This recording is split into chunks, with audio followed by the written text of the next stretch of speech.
Obviously, neither is safety. And that's been the baseline to which we have advanced guidelines for public education here in the state. And these are the guidelines that we have established going back till, back in May of this year. Fundamental fact that learning remains non-negotiable, but obvious, neither is safety. So safety and mitigation measures clearly, we believe, can prevent transmissions in the school setting.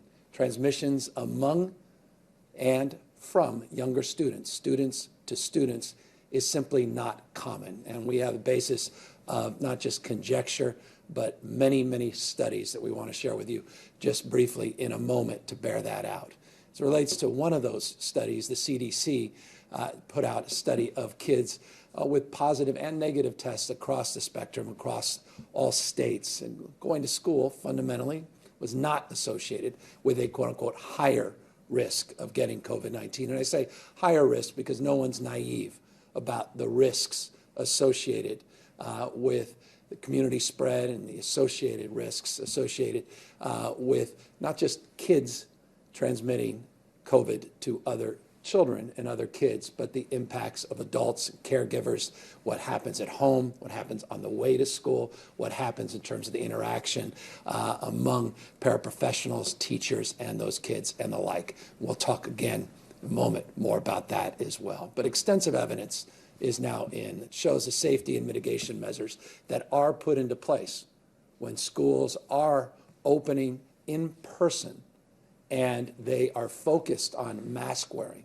focused on physical distancing, are considerate across the spectrum every day in every way of focusing on stable small cohorts and groups, washing hands, the things that we preach, the issues related to screenings and ventilation, issues associated with those layers of protection. When they're put into place, we now know that transmission can and will be reduced. When those are not put into place, when those measures are not advanced, we know that we have seen, based upon the studies that have been put in, that more outbreaks indeed do occur. In fact, based on a number of studies, schools that have not required these measures, that have not focused on these safety standards, have seen 2.5 times more in terms of outbreaks than those that did. So the point of emphasis here is that safety is key.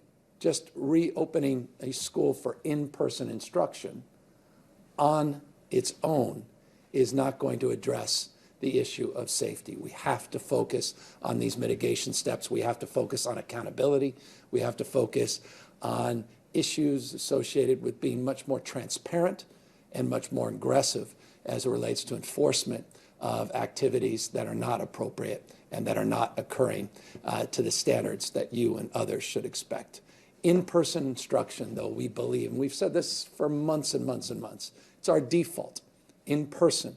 And we've said this for months and months and months. It's our default, in person, for obvious reasons, not just the social, emotional reasons, but obviously the reasons that we advance here on this screen, the issues associated with anxiety, in some cases depression, the lower rates of undetected child abuse and neglect. That it's a critical component of addressing what's going on at the home is having those clues, those signs in the classroom where the classroom community can address those issues and work with social service agencies and the like to call out some of those abuses, those tragic abuses at home. The higher rates of immunizations across the spectrum, not just related to issues associated with this current pandemic. And obviously other indicators of wellness, of public health, of well-being more broadly defined. Those are the benefits, the health benefits of in-person instruction. Here are the current guidelines that are in place. And I think it's important to underscore this. Kids are learning. They're just not learning all equally, particularly our youngest children. And I say that not intellectually. I don't say that on the basis of someone else's analysis or study, but my own experience at home with 4 young children. My oldest, 11, my youngest, just having turned 4 a number of months ago. The experience that we're having just in our own household is very, very telling as it relates to different ages, different cohorts different learning differences that my children have that they inherited from their father. Those issues are dominant in terms of our discussion in our household, and clearly are in your household as well and across the spectrum in this state. But our current guidelines, just to remind you of what they are, that are in place, are requiring learning. And I just, again, want to underscore, they do require learning. We're not talking about opening schools. Schools are open, but now mostly virtual. We put out guidelines, as I said, in May that require schools to develop and implement plans with precautions if indeed they want to open for in-person instruction. And I'll remind people that the guidelines that are in place allow for schools to operate in person with waivers in particular for elementary grades. There's 1,731 elementary school waivers that are in place, at least as of 72 hours ago. That number changes on a relatively consistent basis, but over 1,700 schools have applied for and received waivers based upon the guidelines we first issued in May, even when they're in these more restrictive tiers, the purple tier, you may recall, which we had laid out a number of months ago. These schools have an obligation to create safety plans, post them online, work with parent and labor organizations, submit those plans to local health officers. And as you may recall, districts that were not in the purple tier, but in the red tier, had the capacity to reopen as well, as it relates to K through 12, not just elementary grades. We had, going back to a survey we did in November, right before this surge, we had 21 counties in this state that mostly were providing either hybrid or in-person education experience. We had 17 counties that were mostly operating online, mostly operating with a distance learning construct, and 20 counties in the survey in November that were providing some mix of the two. So those are the current guidelines. That's the current status as it relates to what is in place as we speak. And I will remind you, in addition to the guidelines we put out in May, we also put out a substantial amount of money, working with the legislature. $5.3 billion was approved for what we described, or rather we advanced as money with flexibility to address the issues of learning loss, with a disproportionate focus on equity. And that money was supplemented with about $1.47 billion that came from the federal government through the CARES Act.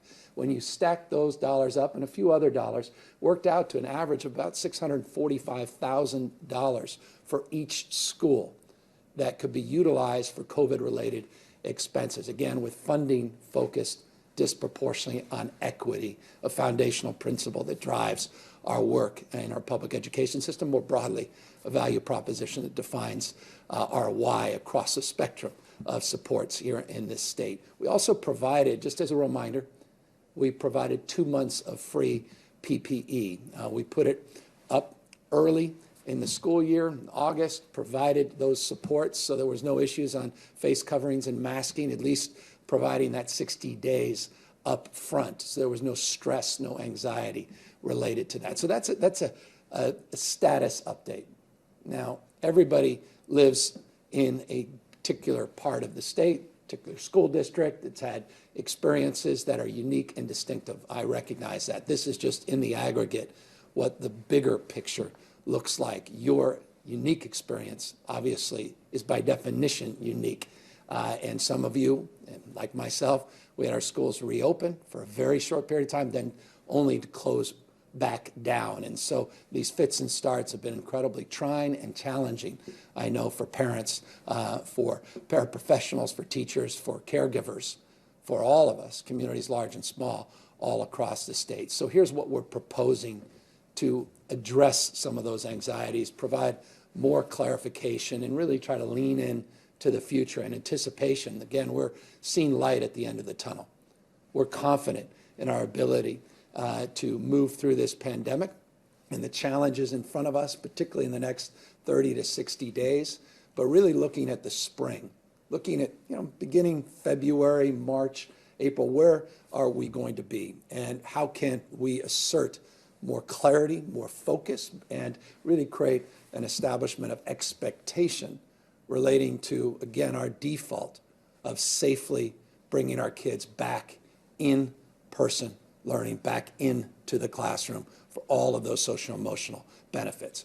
Here's the plan: phased in person learning strategy that would focus disproportionately on those youngest cohorts and those that are most in need, our high-risk children, special education, those populations, foster care, homeless children, and others that clearly need that extra amount of support. So the idea is to begin TK-26 with special ed and populations, as we note here, that have been disproportionately impacted by this pandemic, but also more broadly are disproportionately impacted by a series of issues that are well defined in this state. We also want to improve our efforts to get everybody moving in a similar direction to be back on track across the spectrum by early spring of 2021. Now, distance learning, I'm going to make this clear, will still remain an option for parents and students. And there's a lot of trepidation, we recognize that, a lot of anxiety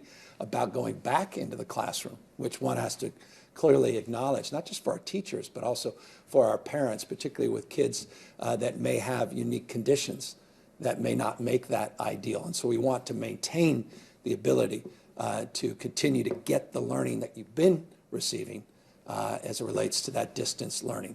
Elementary schools can open, but only if they submit a safety plan to both local and state officials. And so this is the new guidelines that we'll be putting out. Local health departments can disapprove. So rather having a default of no, it's a default of yes. You can disapprove within 5 days. Once open, those local and state officials have an obligation now to monitor and provide support, enforcement, technical assistance across the spectrum of support to enforce the guidance. This has been a big issue, and I want to just acknowledge this.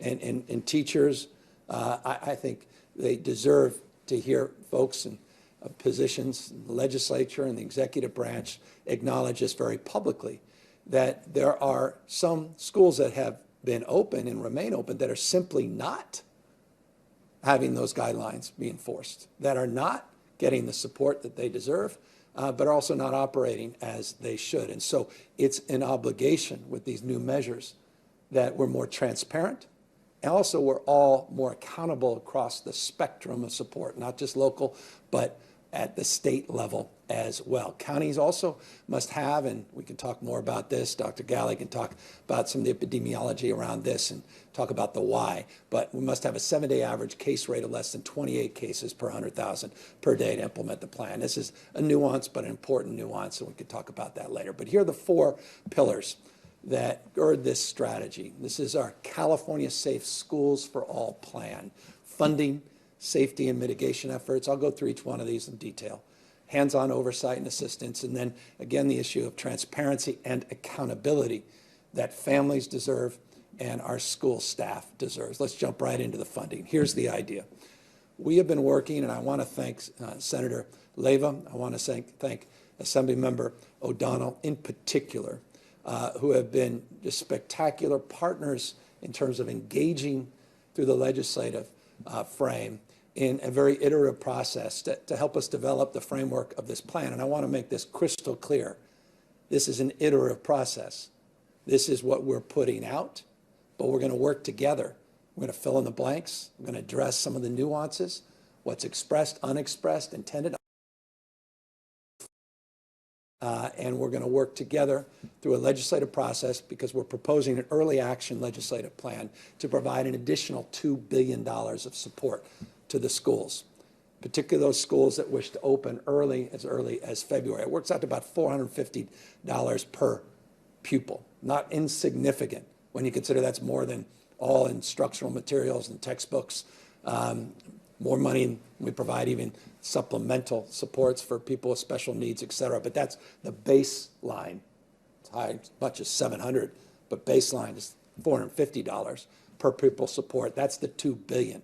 Those funds will be weighted to schools, address the issues of disproportionate realities. The low-income families, English second learners, English learners, and issues related to foster care, and those, again, disproportionately impacted by this pandemic. We're also working with our federal partners to get the costs associated with testing covered through our Medicaid system, Medi-Cal here in the state of California, and that's why you see that bullet point as a goal. And then we want to continue to leverage the dollars that I referenced a moment ago, that $5.3 billion in learning loss, the $1.47 that was direct from the federal government to our education system, to make sure that we continue to leverage those funds for support for a safe reopening of in-person instruction in the schools. I want to talk now about the safety and mitigation measures. That's the funding side, the $2+ billion.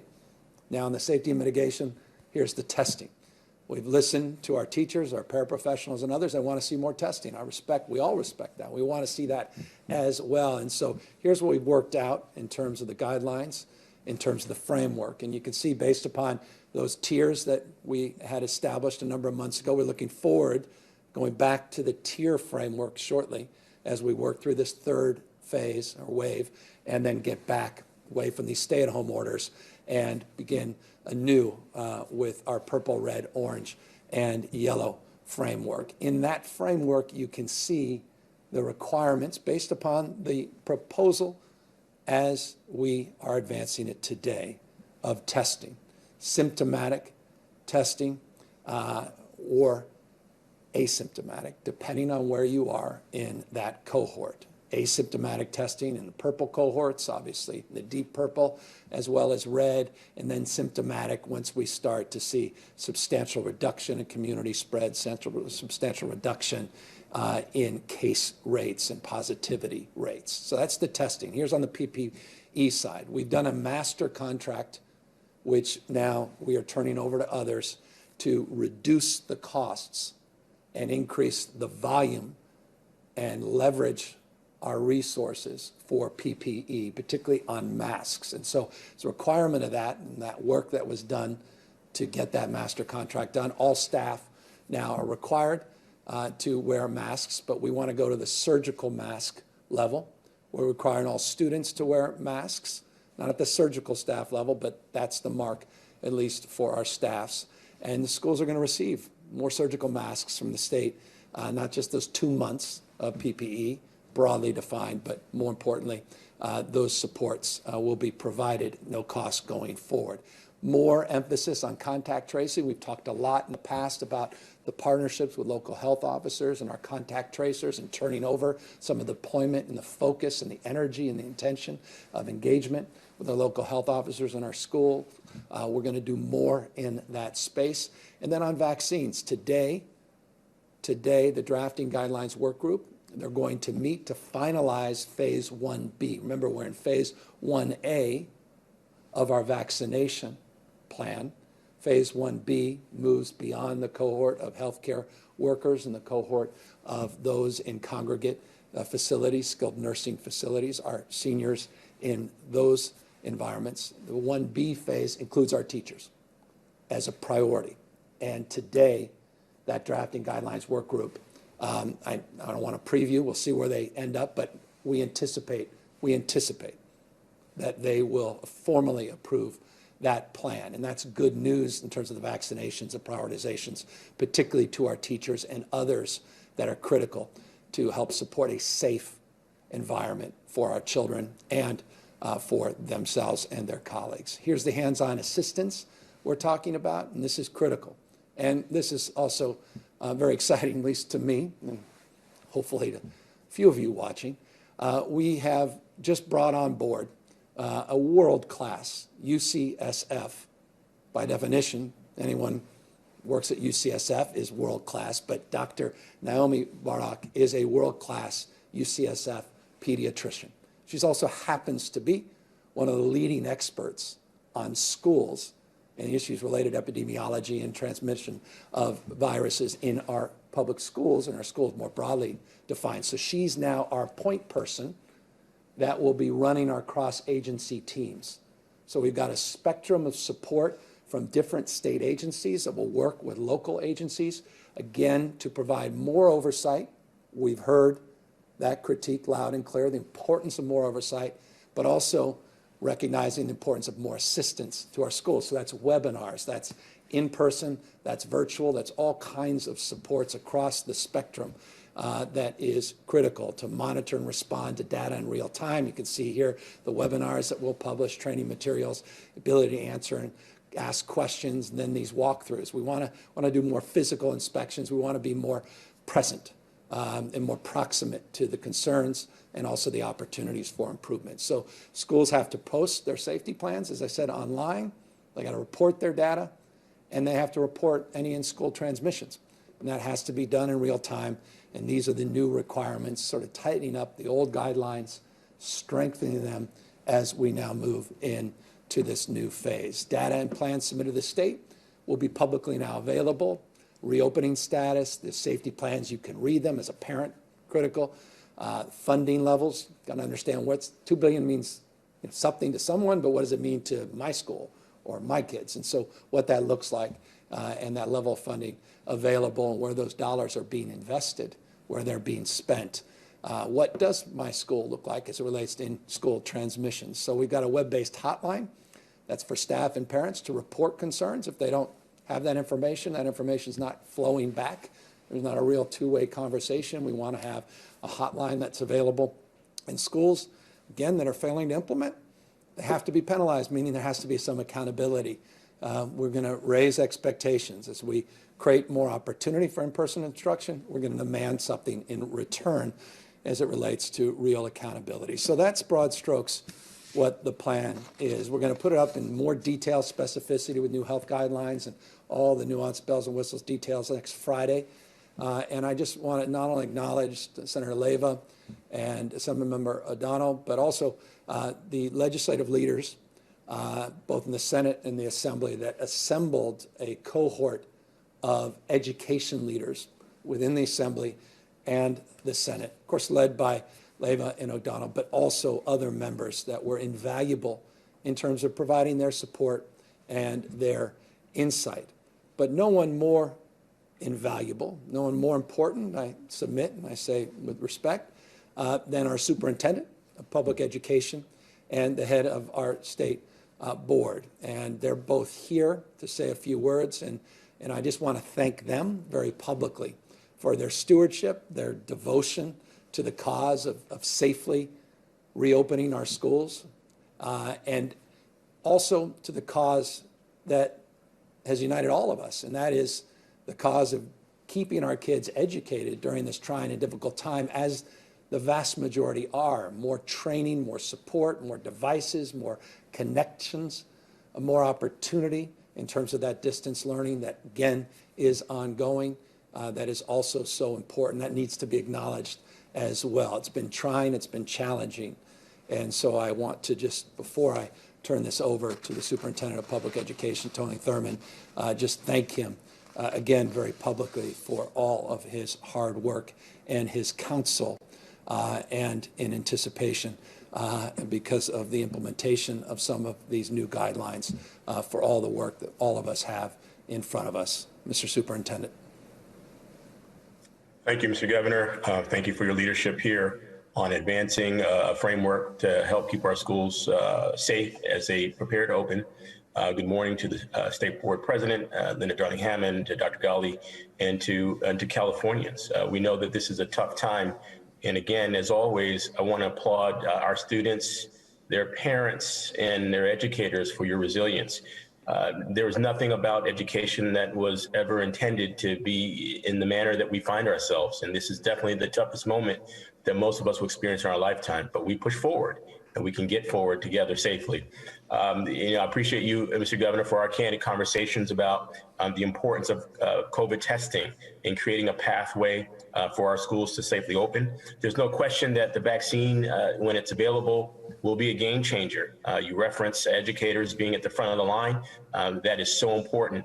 But until that happens, until the doses are available, it seems to me that there's nothing more important than robust COVID testing and contact tracing to ensure that our students and families can be safe, and our educators. That this provides testing for school staff and students is critical. and want to thank you for your leadership there and look forward to working with you and the legislature and the state board and other departments on how this might get implemented going forward. Want to echo and add our support for the $2 billion going forward to prioritize COVID testing. This is the key pathway for helping our schools to be open. We look forward to working with school districts. They still have questions. Many of our districts simply just don't have the funding to get access to COVID testing. Many of them have questions about how do I safely open? And we look forward to working with them, the administration, the legislature, the state board, the Department of Public Health, and others to really provide schools with the how-to open. That will be greatly informed by our team at the Department of Public Health in Cal OSHA. And we think these are important guidelines that every school needs to understand so that we can do this safely as we move forward. We recognize that not every school will reopen and that there will probably still be some distance learning, especially as this envisions a phasing in. And in that respect, we also intend to continue working with school districts to address distance learning. Again, our educators are leaning in and trying to provide all that they can. But we literally moved into distance learning overnight. And so there are unavoidable impacts that unquestionably have occurred and affected gaps, learning gaps that have been exacerbated during the pandemic. Our office, the state board, and others will continue to work with school districts on ways to minimize those impacts and to offset those impacts by providing more professional development for our educators, by making sure that our students have access to computers, something that we found out early on that many of our schools don't have access to computers. And of course, we're looking forward to this year working with the governor and the legislature on a plan to ensure that all of our students have high-speed internet. There may be 1 million students still without it, and we know that we must address the lack of infrastructure to have broadband all across our state, especially in rural communities that don't have any infrastructure. So our office will continue to be available to help school districts. We've announced grants to support professional development to help teachers. We want to work with our school districts when we receive additional federal funding that will allow them to improve on training. We know that many families, foster families and homeless families, English learners, free and reduced lunch families have been impacted in different ways. And so we'll be continuing our work to strengthen family engagement strategies to make sure our kids are connected to their schools, that they have access to the resources that they need to be successful, that we address those students who haven't checked in, where attendance has been a challenge. We've literally been working with school districts, reaching out, making calls, looking for ways to connect those families to the needed resources. We will continue to do all of these things. And we're excited to work on this plan to accelerate the availability of COVID testing and contact tracing in our schools. It's a pathway for moving forward, and we stay tuned and look forward to working closely with the governor, the State Board of Education, the Department of Public Health, and the legislature, and of course our schools on how we move them forward. Thank you, Mr. Superintendent. Again, thank you for all your hard work, and thank you for those very honest and forthright conversations we've been having over the course of many, many months, not just the last few weeks in particular, and your insistence on real support, not just rhetorical support, your insistence on real funding to back up our rhetoric. And so we look forward to working together with you and the legislature to move this early action budget request forward so that we can move forward with this plan. With that in mind, I want to now bring on Linda Hammond, who has just been, well, she's an international expert who has brought to bear and to light tremendous amount of insight and information from studies in Italy, studies on safe reopening, antibody studies in Spain, to strategies and solutions in places like Australia. She has brought forth studies from Harvard, from Brown, not just the CDC, to sort of back up our belief system here. And as many of you know, she has been a critical lead and advisor to the president-elect in terms of many of these same efforts. So we are blessed to have her chairing our school board here in the state of California. And Linda, I will now turn it over to you. Thank you, Mr. Governor. I appreciate the plan that's being announced and the comments of our state superintendent as well in terms of the way in which we're going to help schools engage with this new set of efforts to continue to solve for learning. That's really the goal here. We want to continue to ensure that as we bend the curve, as we get vaccines safely and equitably distributed across the state, as we welcome an incoming president who is determined to bring the pandemic to a close, that we support schools in being able to serve, as you said, the students who are most vulnerable, as the state superintendent said, the many who have been disconnected from learning, and the youngest children who benefit so much from being in person in a classroom. We have been trying and succeeding in many respects to solve for learning since March. We insisted, like many states did not, on distance learning from the very beginning. The governor, first partner, state superintendent, myself, with support from the legislature, have worked on the digital divide issues that are gradually improving in significant ways. We have more work to do there. We have, of course, also done enormous amounts of professional development with teachers and shared the innovations that teachers are developing and creating across the state for doing distance learning well, and for bringing kids back in person safely. Many of our school districts are open, and they are open safely with little or no transmission, even in this time. When the new dashboard is available, we'll be able to see those data more readily. The public will be able to see those data readily, and we want to support them to stay open.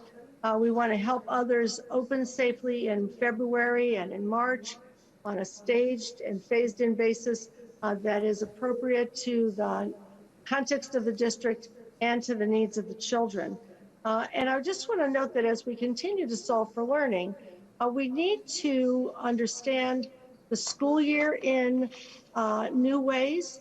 We've been tied to an agrarian calendar for the school year that, begins in September or August and goes until May or June.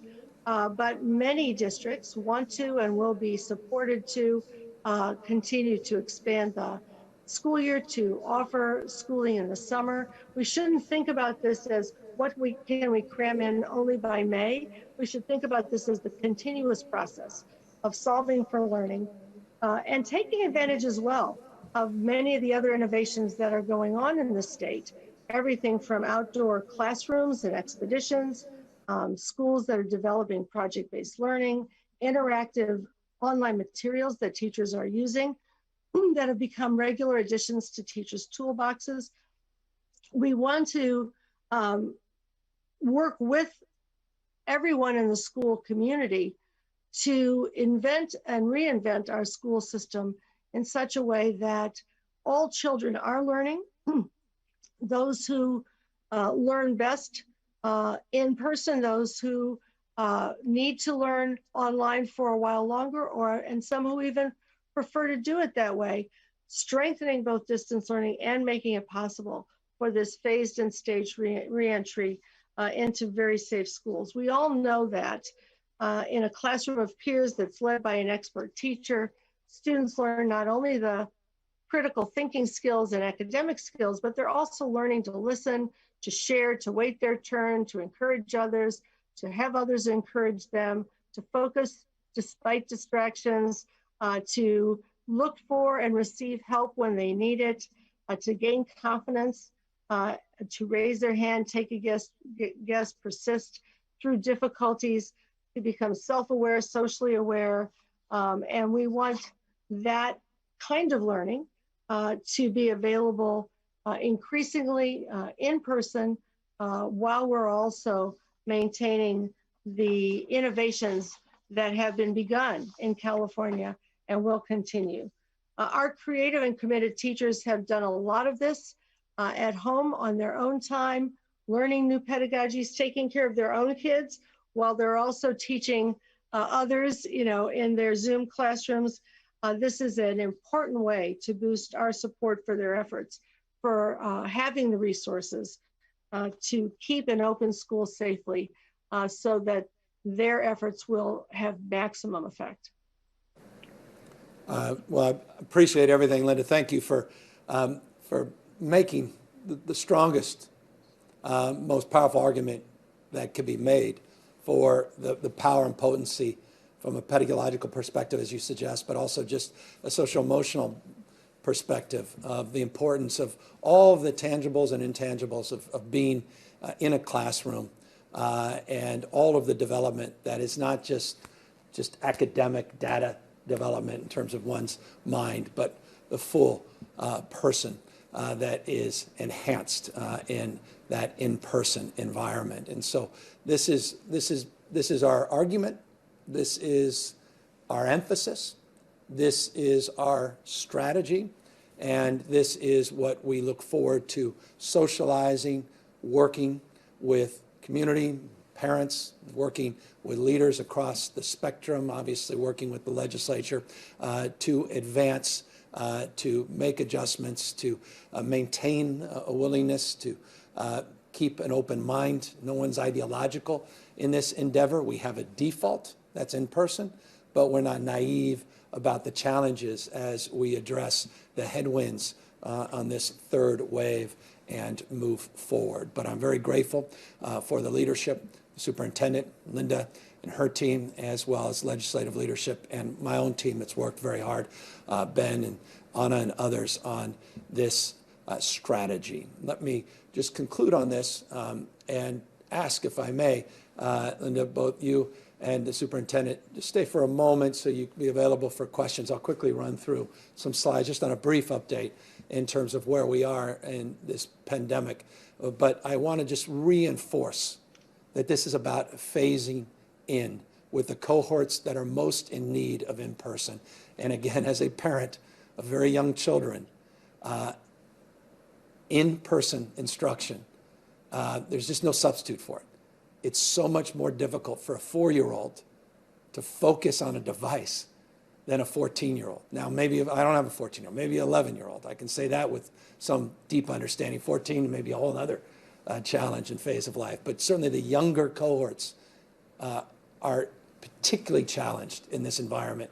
And that's why this is so important that we move forward in a phased way, prove that we can do this right and effectively and safely with an eye on everybody's health and safety first and foremost. With that, let me just briefly talk about our case numbers. We're trending a little below the 7-day average. This is good news. We talked yesterday, and the day before, Dr. Galley yesterday, myself day before, about some of the plateauing we're seeing outside of LA County, outside of Southern California more broadly, as it relates to the growth, the rate of growth in our case numbers in this state. These numbers are bearing that out. Still substantial, nonetheless, 30,921 new cases in the last 24-hour reporting period. Test positivity is at 12.2% over a 14-day period. You can see that that number, while growing, there's now some evidence that that number may be plateauing as well. Again, these data points are not necessarily trends that are headlines yet, but we are seeing evidence of that over a consistent period now, over a course of many, many days. 11.5%, 14-day positivity rate 2 weeks ago, 12.2% in today's report. Over 20,000 people now hospitalized, 34% increase in hospitalizations over 14-day. You're seeing, again, that rate of increase begin to decline modestly statewide. Same with ICU admissions, now over 4,000, 4,389, again, 34% increase as well in the ICUs. This remains our top issue, not just in Southern California, but also in the Central Valley. Central Valley and Southern California ICU, that's our disproportionate focus. Dr. Galley spoke to that yesterday with the extension of the stay-at-home order in San Joaquin Valley and in Southern California, those broadly defined regions. We'll have news shortly as it relates to the Sacramento region, Bay Area region. Those will be coming next week in the updates. You can see capacity currently still 0 Zero again doesn't mean there are no ICU beds. It means we're in the surge phase in Southern California, San Joaquin Valley in that surge phase. The Bay Area hovering again a little over 7%. The greater Sacramento a little over 15%. Keeping a very close eye on that in Northern California, doing better than other parts of the state. That's the one part of the state not in this extended stay at home. Here's a number that should be sobering to anybody that's paying any attention, has a heart, empathy, or now just the ability to digest. 432 human beings lost their lives in this last reporting period. Without precedent, 7-day average, substantially lower than that, but very, very sobering. The deadly nature of this disease. Took a 41-year-old's life. It was a congressional aspirant. He was actually congressional-elect, a congressman-elect in Louisiana, 41 years old, announced yesterday. Please don't just assume or think or believe naively that this is just something that won't impact you because you're younger. It's just about older people. It's not just about older people. It may be overrepresented, but it is not exclusive. And so these numbers, I hope, are cautionary and a reminder of the importance of being safe and using common sense, particularly on New Year's Eve and through the rest of this holiday. Briefly, we're close to 301,000, now a little over 300,000 doses of the vaccine have been administered. These have been injected into individuals' arms, forgive the language, just to make it clear what this means. 300,000 plus doses administered. Here's an update on the vaccine numbers. Moderna, we actually have a little bit more Moderna doses now than we do Pfizer doses, 1.135 million Moderna doses now committed in this state, 1,090,000 Pfizer doses. You can see some second doses that will be available for order, which people are placing now at the county level, 327,600 for delivery next week. So you combine those 1.13 with 1.09, over 2 million now doses that we have identified that has either arrived or is about to arrive here in the state of California, working aggressively to get those doses administered. And of course, that's the work that's being done in real time. I encourage you, take a look at that covid19.ca.gov website to learn more about the guidelines working group and their recommendations that they should codify and advance on phase 1B. That's the next cohort for access of the vaccine. They're also working with our advisory committee on Plan 1C. That is a broader cohort, and those will be vaccines we will begin to deploy in the first quarter of next year. Just brief updates, and we'll jump right into questions. I imagine some may be interested in this new COVID strain out of the UK, now being seen across the rest of the globe, at least in some other countries. That new strain appears, based upon reporting, appears now to have landed in the United States in Colorado. Just for the record, as I speak at this moment, and this could change in an hour or two, we do not have any evidence of this strain yet here in the state of California. And I'll remind you, just very briefly, that this state does test. Every week, 5,000 to 10,000 tests are done, genomic tests, looking to advance a deeper understanding of the complexity and nuances of this virus and new strains. That's done in partnership just here in the northern part of the state, for example, with UCSF and the team that has been supported by the BioHub and support from the philanthropy from Facebook and from their founders. And so we're very, very blessed to have those partnerships, and we are active in our testing. And through that active testing, we currently have no evidence of any of the at least strain that's been reported from the UK arriving here yet in the state of California. Just briefly, because it's important, small business grants available now. We have the ability, today is the day, to begin to draw down $500 million in grants. This is interim grants. We're going to be extending more support in the January budget, which I'll be talking about in the next few weeks.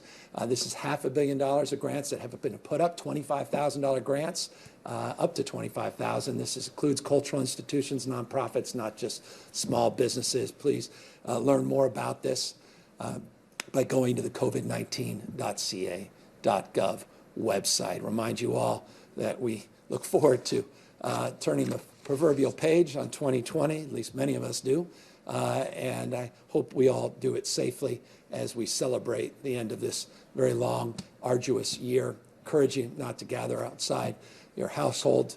Encourage you, again, to use common sense, all the things you know well in terms of mitigating the spread of this virus. Hope is indeed on the horizon. Light is at the end of the tunnel, but remind you soberly, we're still in the tunnel, and the next number of weeks will be challenging, in particular as it relates to this surge on top of a surge, I would argue on top again of a likely additional surge coming from Christmas, and hopefully one that's a little more modest from New Year's because of our change of behavior. So with that, happy now to answer any questions, and hope, just with respect to the superintendent and Linda and her team, maybe we can focus on school questions first. I can let them go, and we can get to a myriad of other questions that may be on people's minds.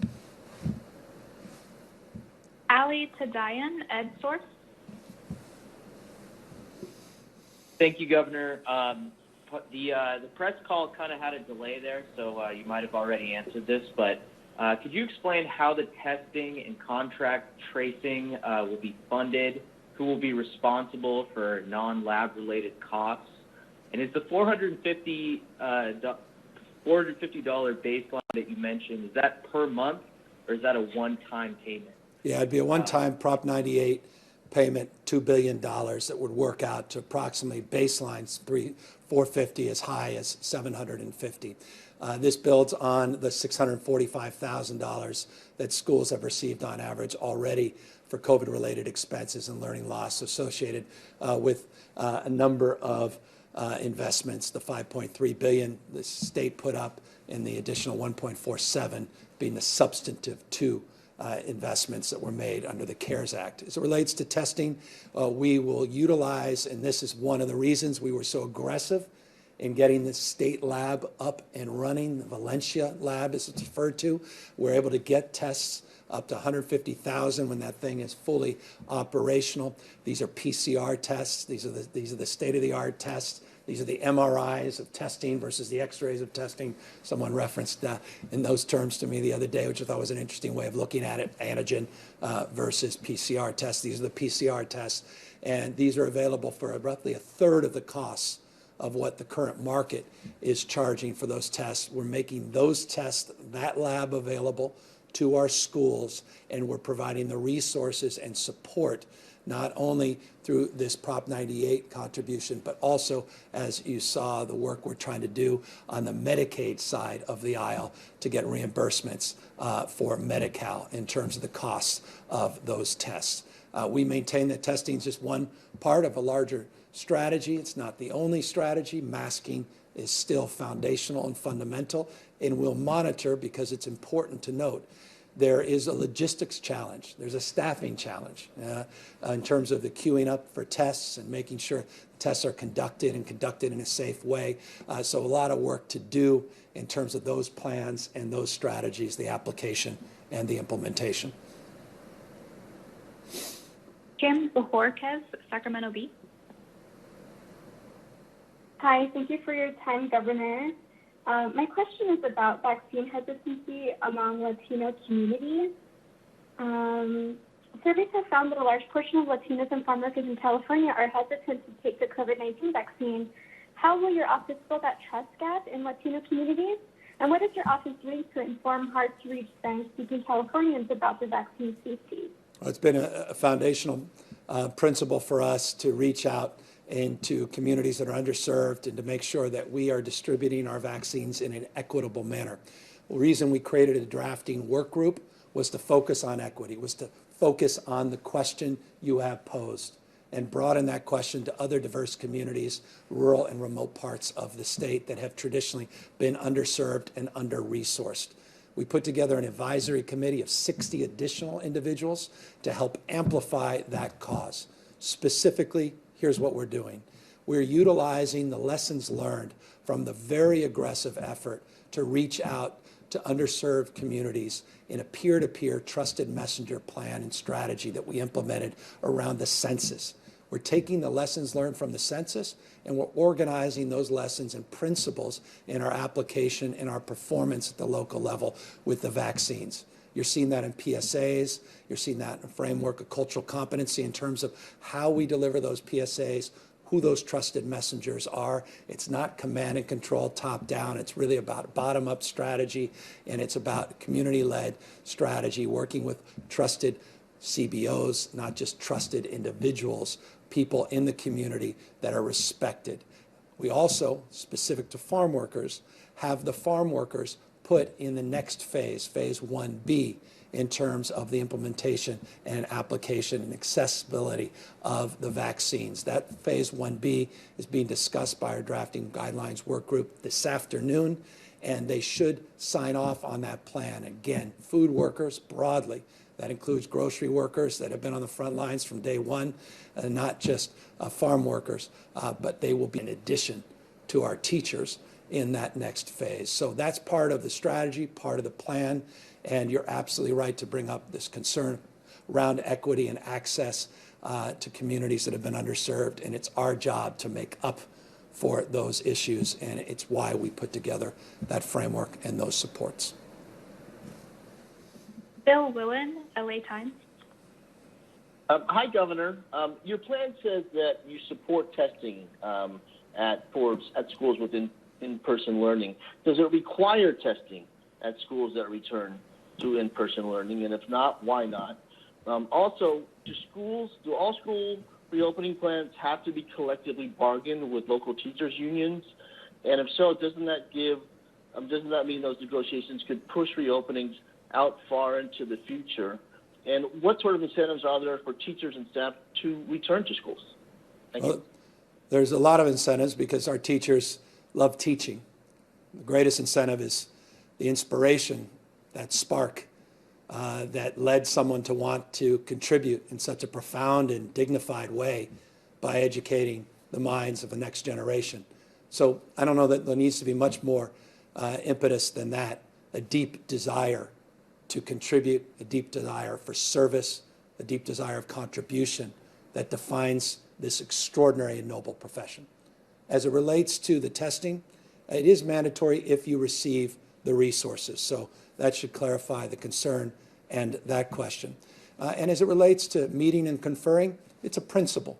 It's a foundational principle that workers should have a voice, that management should have a responsibility as well as an opportunity to learn and listen to that voice and have the collective wisdom and engage in a dialectic in an important conversation that is open to the needs, the aspirations and desires and the respect that is afforded of our teachers and professionals. So yes, that process is paramount, that process is important, and that process is expected to be advanced in these principles and in these guidelines.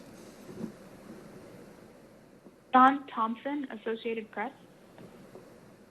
Along that line, Governor, the teacher unions were notably not listed on those initially listed in support. Have you had any reaction from them? Do you expect any blowback from the unions?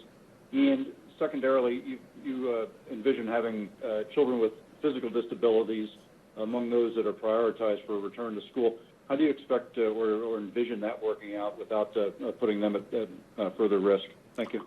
I appreciate that question. Look, on that latter part of the question, and I'll ask the superintendent, and Linda, perhaps you can amplify. We have cohorts of people with physical and mental disabilities that have, intellectual disabilities rather, that have been provided in-person support through our cohorting that has been afforded since our original guidelines were put out in May.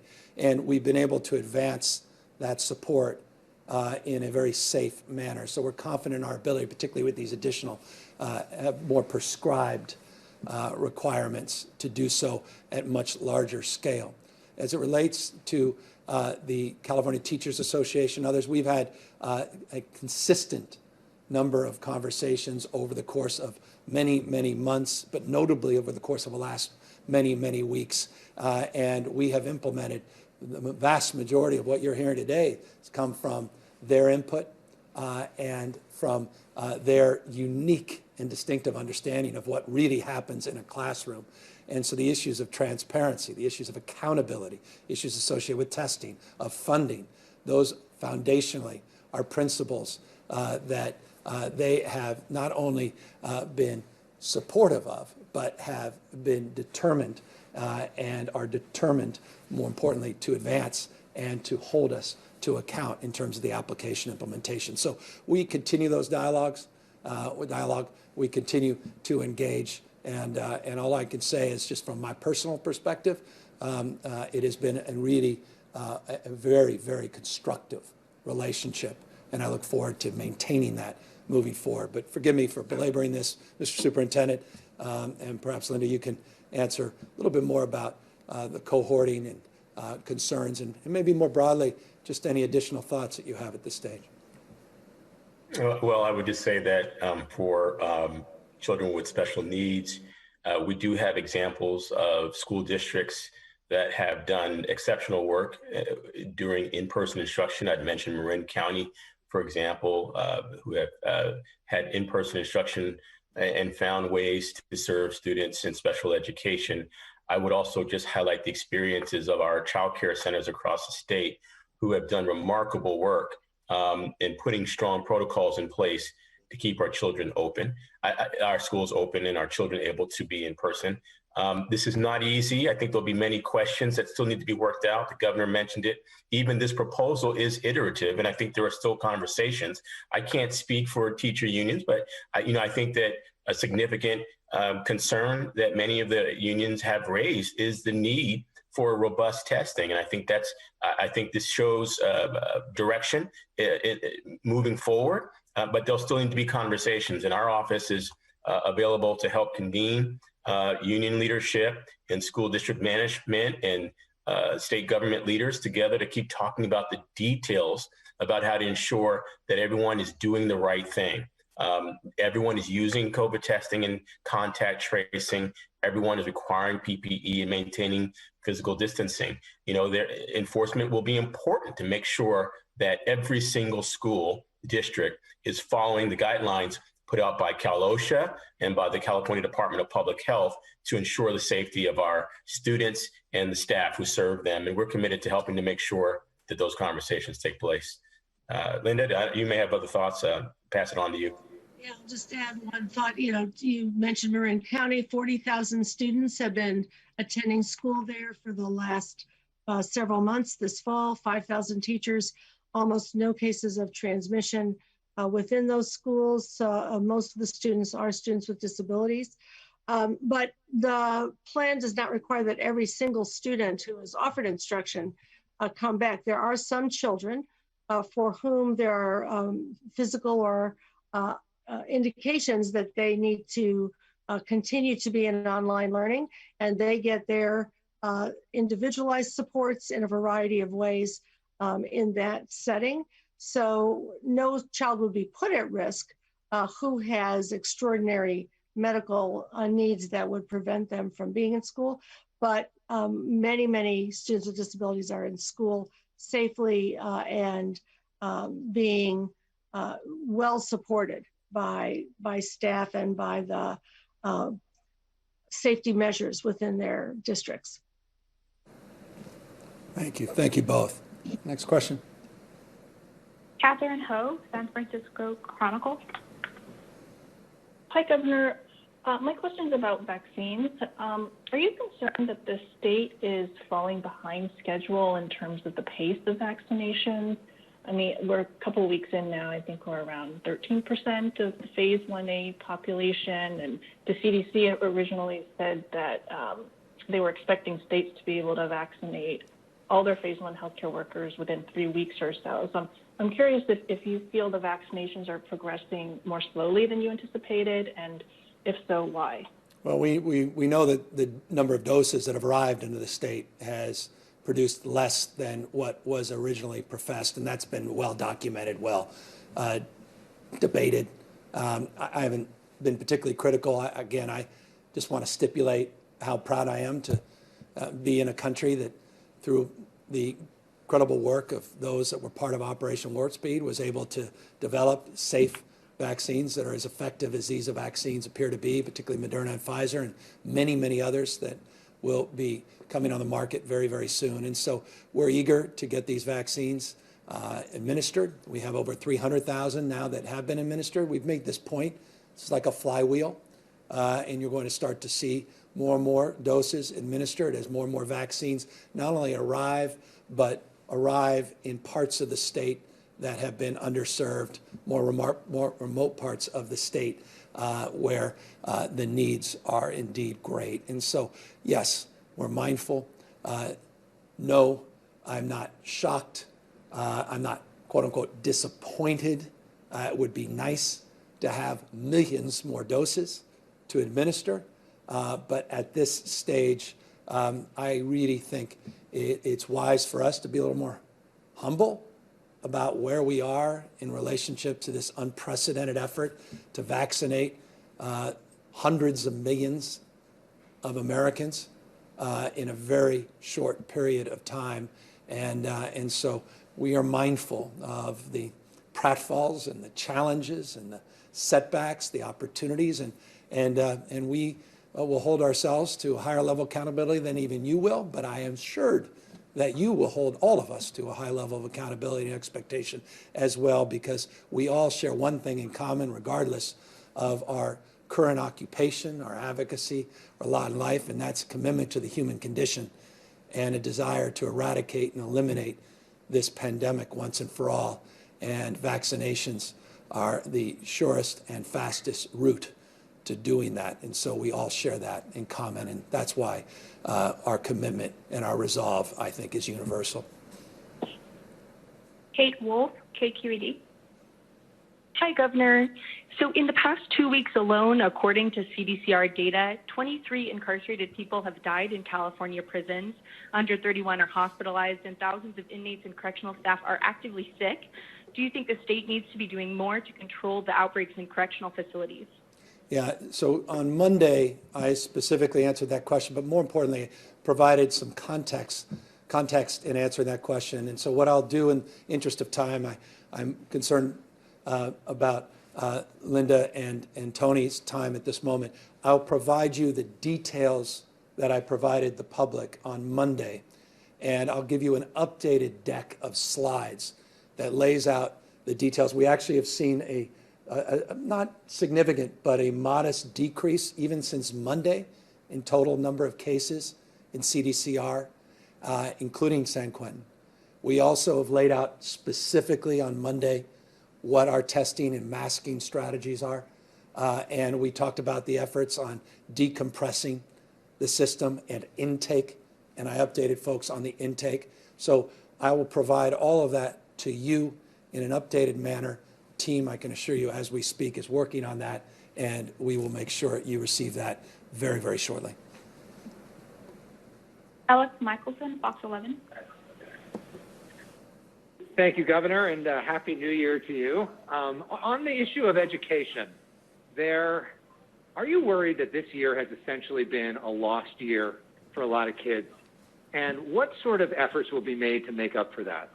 We're talking extra summer school, extra sessions, kids may be repeating a grade. What do you do for kids that have not come anywhere close to regular grade level that they would in a normal year? That's the right question. It's a question as parents we ask ourselves of our children, how are they progressing vis-a-vis their peer, our own personal expectation in terms of our children, their own personal development, and their own individual needs and challenges. So this is something that Linda previewed. You may have subtly heard the context. I don't want to get too far ahead in terms of the budget that we will be submitting to the legislature in the next few weeks, except to say what Linda just suggested.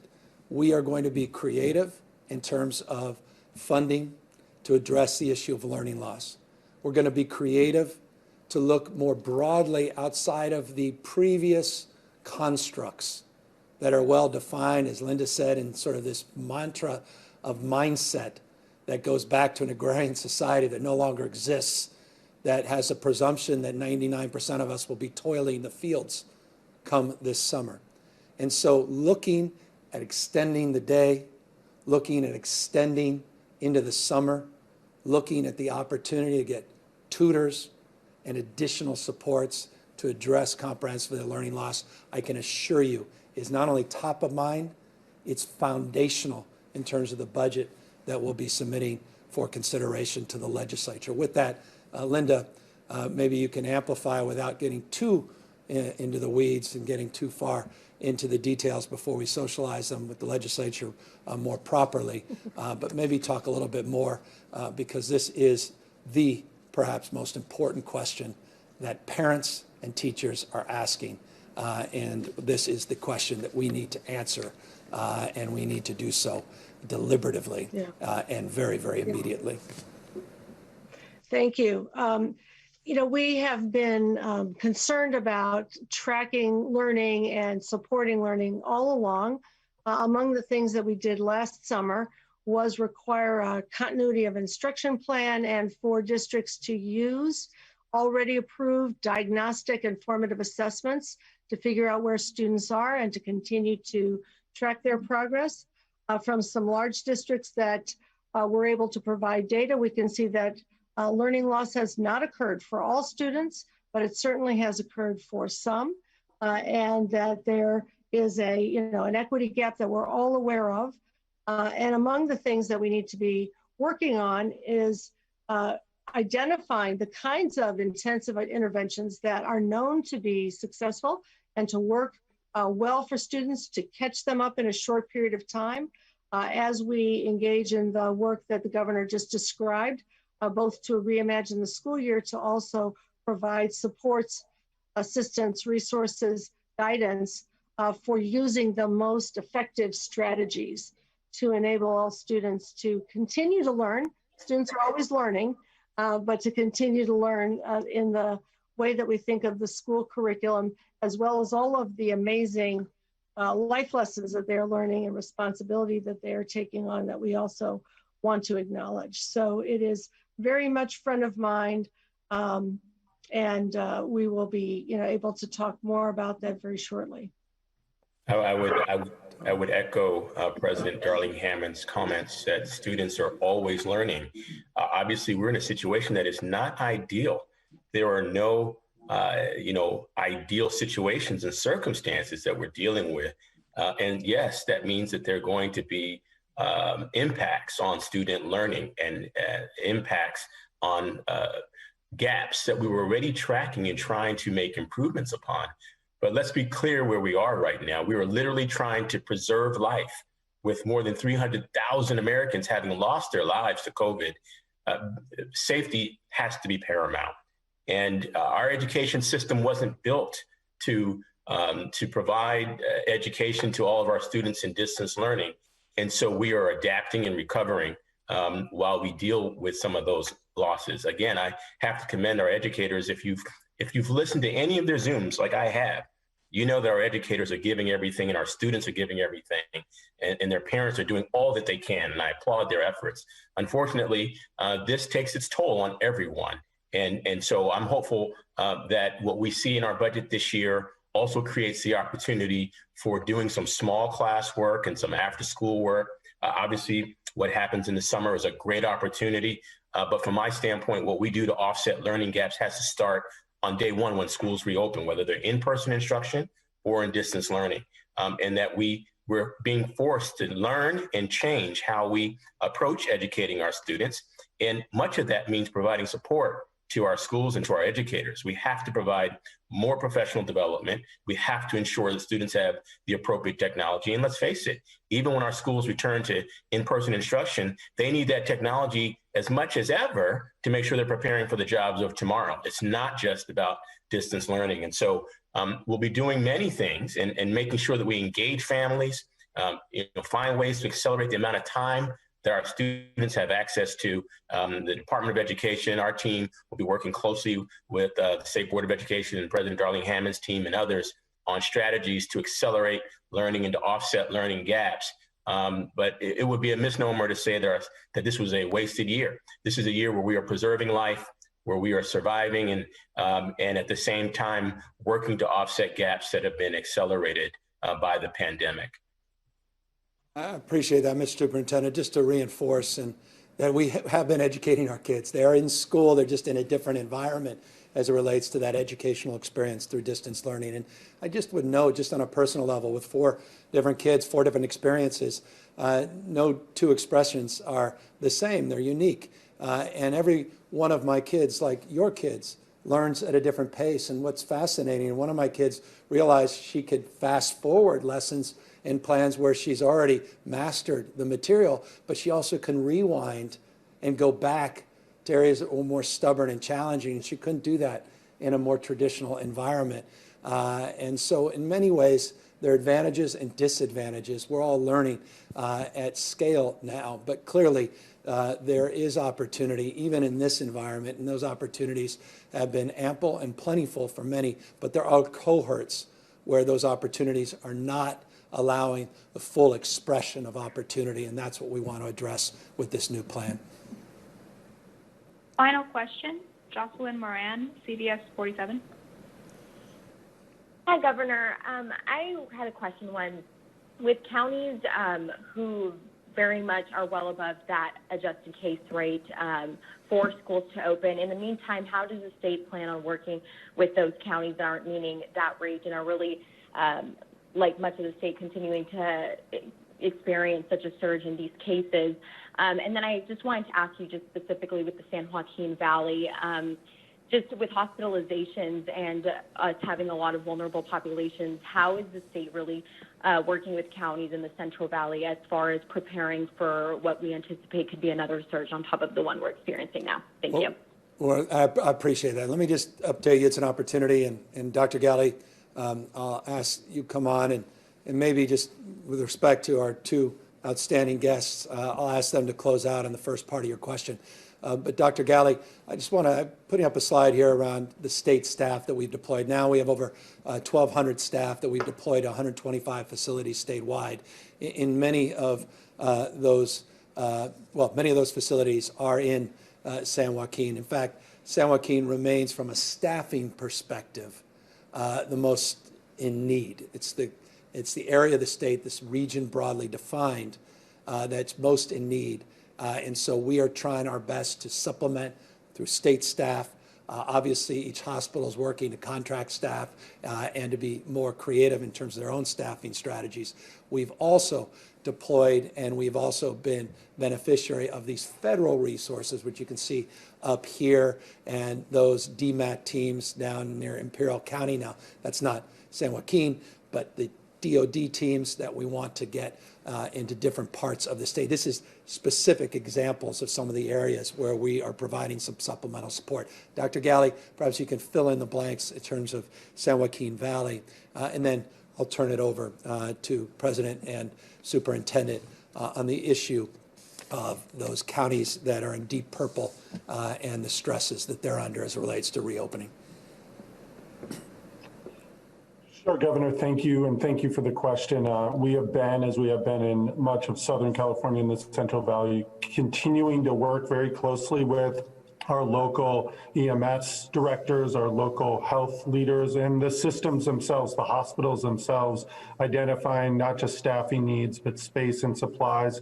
Thankfully, to date, in much of the Central Valley, we have been focused on the staffing resources, as the governor said, through efforts at the state level, identifying registry staff, what we call traveler nurses, who can come to the region to provide help additional to that DOD staff, our state guard, going in and helping in any way they can. So that has been amplified as of late. I think I'll note that today marks an important day. Our statewide R effective number is at 1.0. That's exactly what we want to see, this continued trend downward of overall transmission across the state, that I think people are seeing reflected in the slight reductions in overall cases, but that is not what we see statewide.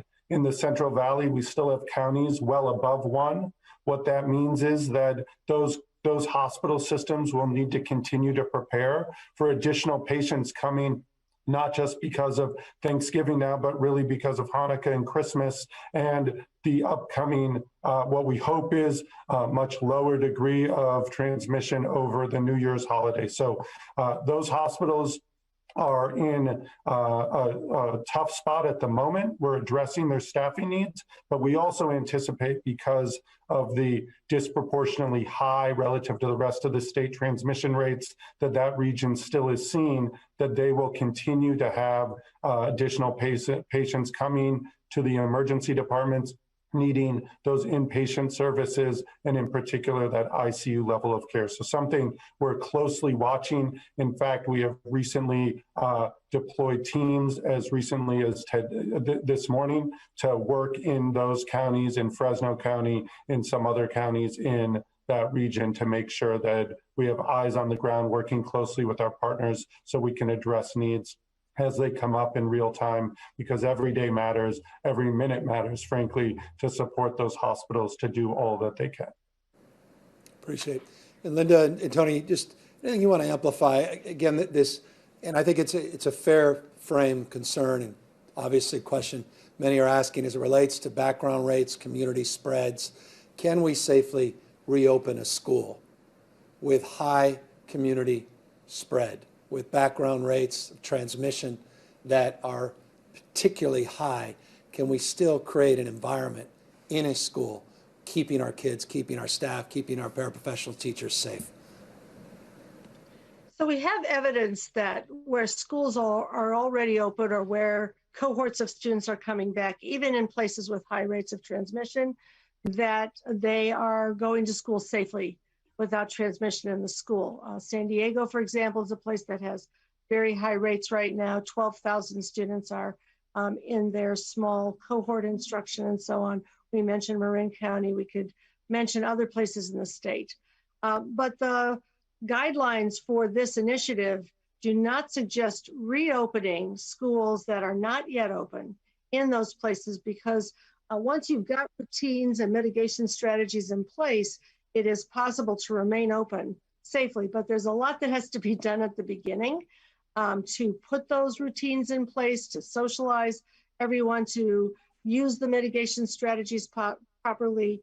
And so there is an expectation that counties will wait to open physically new schools until those rates come down to a more reasonable level.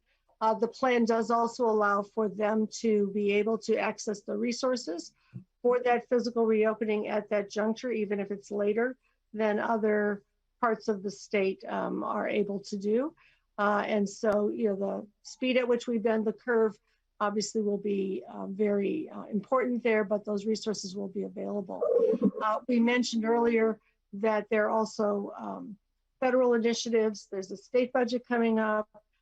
In Washington, the Congress passed a bipartisan recovery measure that will also be providing resources for the variety of needs that districts have, particularly in higher poverty communities, while they're in distance learning and while they are coming back in person, that we hope will be facilitative in the interim period of time.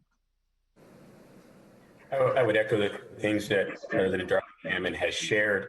I would just say, as it relates to counties that are in deep purple, obviously we've got to recognize that conditions are changing. And we can't say something today that will be hard and fast every single day. We're going to have to take a few steps and monitor. People are going to have to check with their county health officers and the State Department of Public Health to determine what kind of conditions, is it appropriate to move forward or not? That kind of consultation will be critical. And I have to say, at minimum, weekly COVID testing and contact tracing is absolute in any circumstance like the one described by the question. And so, we have to put these measures in place, continue to monitor and consult, and evaluate how we proceed going forward. We have to be prepared for changes. Not every single family and parent is going to want to have in-person instruction. We're going to find ourselves in a balance of modes of instruction, hybrid instruction. Every school district is going to have to determine, can they maintain physical distancing of 6 feet with the space that they have? Some districts will be better able to do that. Others will be challenged and will have to make decisions accordingly to have fewer students who will ultimately come back to campus, and that will impact the timing. Can this be done? I believe that it can. I don't think this can be done without robust COVID COVID testing and tracing until we have the vaccine. And then, of course, we can't control the pandemic, but we can control what we do. And what we do in the community has an impact on what happens in our schools. And if we regulate ourselves in the community, we're wearing a face mask and social distancing and avoiding gatherings so that we minimize the spread. What we're seeing in so many different sectors, people aren't getting sick at work per se, but people are coming to work who've been impacted. And so it's going to be on all of us to do what we can. And again, I look forward to working on this new iterative proposal being set forth today to work with all the various stakeholders to think through all the best ways that we can do this. We've got to all be in this together and do this together. We certainly can find a path forward, but we're going to have to work on every single stage and communicate, evaluate, and monitor, and be prepared to be flexible as we go forward. I appreciate the sentiment, and I certainly appreciate what Dr. Galley said, and I hope people picked up on this R effective being at 1.0. We haven't seen that in some time. That's encouraging now. Not every part of the state experiences an R effective rate at that number. The good news is there is light at the end of this tunnel. The good news is we are seeing vaccines now being administered. The good news is we know how to mitigate the spread of this disease by using common sense, by wearing face coverings, by avoiding these large crowds, by physically distancing and the like. And so we encourage you, continue to utilize your common sense, your good judgment, do what you can to help us through these non-pharmaceutical interventions to mitigate the spread. The quicker we do that, not only are we reopening our schools, foundational, but also our small businesses and getting back to some semblance of the new normalcy, with all the lessons learned, with all the resiliency that resides within each and every one of us and as our broader community and as a state, more capable, more competent in terms of our capacity to live our lives out loud into the future. And so it's in that spirit of optimism, the dynamism that the superintendent was just suggesting. This is not a static process. It's very dynamic, and we are going to get out on the other side, and that's going to happen in 2021, and we are anticipating that. And a big part of the spirit that brings us together here today is that spirit of optimism with the proposal that we're setting forth on putting these cohort strategies out and focusing on new state measures that we now are going to submit and work with the legislature to put into place to get our schools to open for in-person instruction. So thank you all for tuning in, and thank you for the opportunity and privilege of updating you on where we are in the midst of this pandemic, and we look forward to updating you very, very shortly. Take care, everybody.